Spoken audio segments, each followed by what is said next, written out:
Before you sit down with anyone, you need to be very clear about one thing. Why are you talking to this person in the first place? That sounds simple, but in practice, it's one of the most common weak points in workplace investigations. When interview objectives are vague or not defined at all, interviews tend to drift. They become unfocused, inconsistent, and sometimes even waste time without really moving the case forward.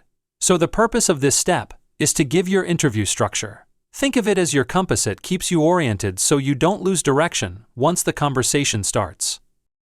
Not all interviews serve the same purpose, and your objective depends heavily on who you're speaking with. If you're interviewing witnesses, bystanders, or people involved in the process, your goal is mainly administrative. You're gathering information, facts, observations, timelines, and context.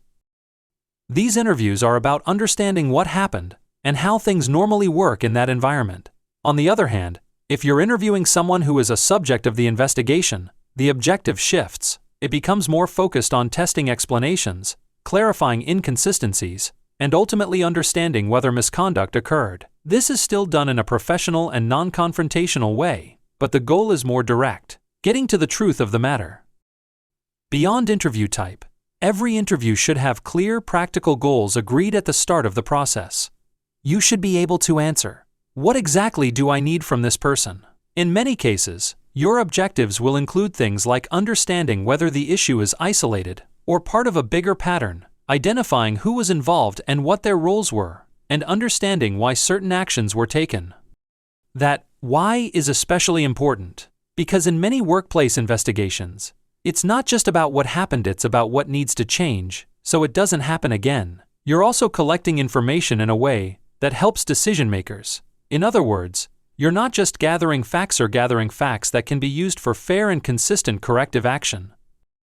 At the same time, good investigators are always thinking about impact. That means making sure the investigation doesn't unnecessarily disrupt the workplace, and that the time and effort spent actually lead to meaningful outcomes. Once you zoom in, your objectives become more tactical. You're asking, what specific facts do I need to prove or disprove each allegation? That might mean identifying policy elements, confirming timelines, or clarifying roles and responsibilities.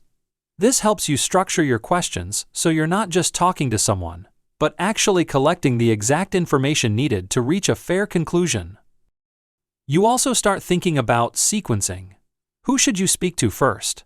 Who should come later? In some cases, like theft or fraud, you might speak to peripheral witnesses first, so you can build a clearer picture before interviewing the main subject.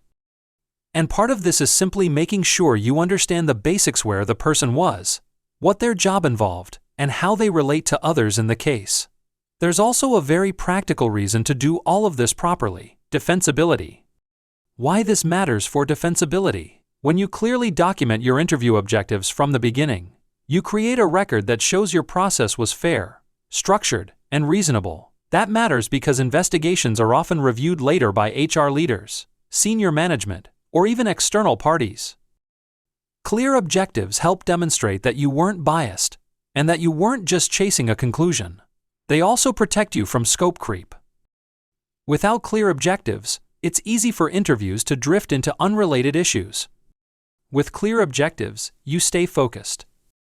And if something new comes up that is outside the original scope, you pause and decide whether it should formally be added. At the same time, objectives aren't fixed forever. They can and sometimes should change as new information comes in. The key is to document those changes so the investigation remains transparent and traceable. So in simple terms, interview objectives are what turn an interview from a casual conversation into a structured investigative tool. They keep you focused, they keep the process fair, and they make sure every question you ask actually moves the investigation forward.